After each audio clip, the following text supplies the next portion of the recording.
நான் காஞ்சனா ஜெயக்குமார். ஓமப்பொடி பண்ணுறது எப்படின்னு நம்ம இன்னைக்கு பார்க்க போகிறோம்.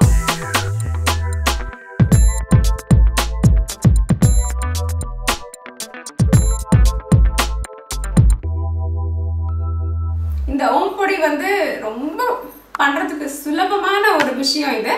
இது ஓமம் சேர்க்கறதுனால வயிற்றுக்கும் ரொம்ப நல்லது. குழந்தைங்களுக்கும் காரமே இல்லாத ஒரு சுவையான பண்டமாக இதை சாப்பிடுவாங்க. இதை நம்ம இந்த ஓமப்பொடி முடிச்சதுக்கப்புறமா நம்ம பேல்பூரி, மிக்ஸ்சர், இப்படி நிறைய விஷயங்களை இந்த ஓமப்பொடி வச்சு பண்ணலாம். அப்படி என்னென்ன பண்ணலான்றதை நம்ம அடுத்த வர எபிசோட்ஸில் பார்ப்போம். ஆனால் இன்னைக்கு நம்ம ஓமப்பொடி எப்படி பண்ணுறதுன்னு இப்போ பார்க்கலாம். 1 கப் கடலை மாவு, 1½ மேஜை கரண்டி அரிசி மாவு, 1 மேஜை கரண்டி வெண்ணெய், 1 தேக்கரண்டி மஞ்சள் தூள், எண்ணெய் பொரிப்பதற்கு உப்பு சுவைக்கேற்ப மற்றும் 1 மேஜை கரண்டி ஓமம், 1 டம்ளர் தண்ணீரில் கொதிக்க வைத்தது. இப்போ நம்ம முதல்ல ஓமப்பொடிக்கு தேவையான மாவை செய்ய ஆரம்பிக்கலாம். அரிசி மாவு, கடலைப்பருப்பு மாவு, மஞ்சள் பொடி. இது நான் முன்னாடியே சொன்ன மாதிரி வெறும் நிறத்துக்காக மட்டும் இல்லை, இது ரொம்பவே உடம்புக்கு நல்லது. நோய் எதிர்ப்பு சக்தி அதிகமாக இருக்கிறதுனால நிச்சயமாக நம்ம பதார்த்தங்கள் இதை சேர்த்துக்கலாம். பெருங்காயம், தேவையான அளவு உப்பு, வெண்ணெய். இப்போ முதல்ல உங்கள் விரல் நுனிகளை வச்சு இதை நல்லா கலந்து விட்டுக்கோங்க.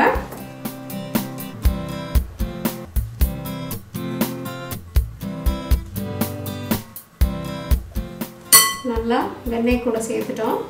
பாருங்க, இது மாதிரி ஒரு தன்மையில் இருக்கு. நம்ம 1 மேஜை கரண்டி ஓமத்தை நல்லா ஒரு டம்ளர் தண்ணியில் கொதிக்க வச்சுருக்கோம். இது எதுக்குன்னா, இந்த ஓமம் இதில் போய் இது நம்ம அமுக்க போகிற அதில் இருக்கிற அந்த துளைகளை அடைச்சிக்கும். அதனால நம்ம என்ன பண்ணுறோம்னா, இந்த மாதிரி தண்ணியில் அதை சேர்த்துட்டு அதுக்கப்புறம் தண்ணியை சேர்க்குறோம்.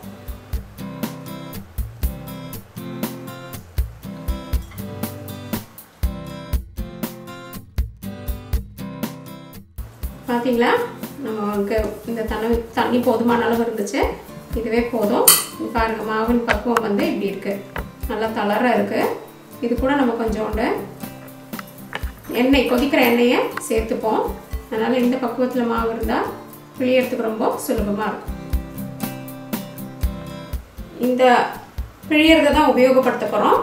இதுக்குள்ளே நல்லா எண்ணெய் தடவிக்கோங்க. அப்போ மாவு ஒட்டாமல் வெளியில் நல்லா வரும். இது நான் 2 தட்டு காண்பிக்கிறேன். இது 2த்துல விதவிதமான வித்தியாசமான துளைகள் இருக்குது. உங்களுக்கு பிடித்த அளவிலான துளை அல்லது உங்ககிட்ட இருக்கிற துளையை நீங்கள் உபயோகப்படுத்தலாம். தட்டை நீங்கள் உபயோகப்படுத்தலாம்.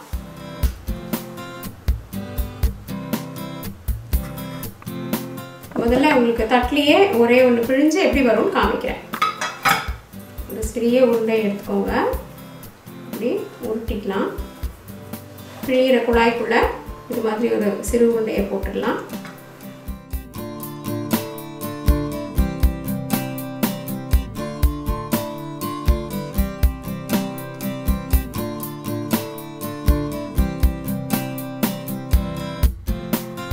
இங்கே பாருங்க, நம்மளுடைய ஓமப்பொடி இது மாதிரி தான் இருக்கும் பொரிக்கிறதுக்கு. இதெல்லாம் நான் எடுத்துட்டு நேரடியாக எண்ணெயில் பிழிஞ்சு காமிப்பேன்.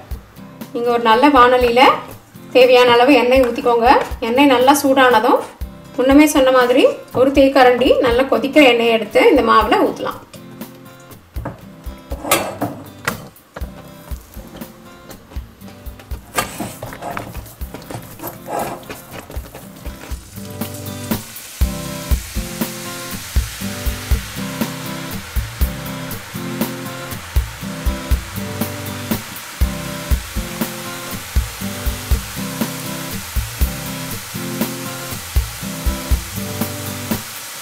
இது வேக ஆரம்பிக்கும் போது என்னாகும், மெதுவாக அந்த எண்ணெயிலேருந்து முதல்ல தெரிய ஆரம்பிக்கும்.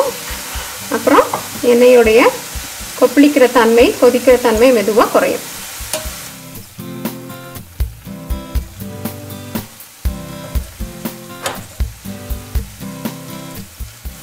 இதை நீங்கள் மிதமான தீயில தான் வச்சு சமைக்கணும். நல்லா நினைவில் வச்சுக்கோங்க. அதிகமான தீ வச்சிங்கன்னா இது ரொம்ப மெல்லிசாக இருக்கிறதுனால போட்ட உடனே கரிஞ்சு போயிடும். இப்போ இந்த எண்ணெய் கொதிக்கிறது அடங்கிடுச்சு. அப்போ நம்ம எடுத்துடலாம்.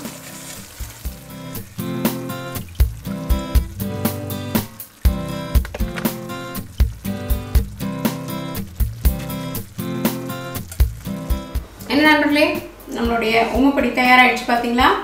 சுவையான முறுமுறுப்பான ஓமப்பொடிகள் தயார். இந்த ஓமப்பொடியை நம்ம சொன்ன மாதிரியே நீங்கள் செய்து பாருங்கள். நிச்சயமாக அவங்க குடும்பத்தினருக்கு ரொம்ப விரும்புவாங்க.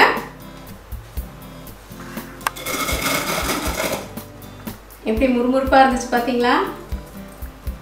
அழகான ஓமப்பொடி பாருங்கள். என்ன நண்பர்களே, அருமையான சுவையான முறுமுறுப்பான ஓமப்பொடி செய்யறது எப்படின்னு பார்த்தீங்க இல்லையா? இந்த ஓமப்பொடியை நம்ம வேற நிறைய பதார்த்தங்களுக்கு பயன்படுத்துவோம். அதை நம்ம பின்னாடி பார்க்க போறோம். டெசர்ட் பீஸா என்றென்றும் உங்கள் நாவிற்கும் வயிற்றிற்கும் நல்லதொரு சுவை. இந்த வீடியோ உங்களுக்கு பிடிச்சிருந்தா லைக் பிரஸ் பண்ணுங்க. டெசர்ட் பீஸாக்கு சப்ஸ்கிரைப் பண்ணுங்க. உங்களுடைய பிரிண்டபிள் ரெசிபீஸ்க்கு desertpizza.com விஜயம் செய்யுங்கள். நன்றி, வணக்கம்.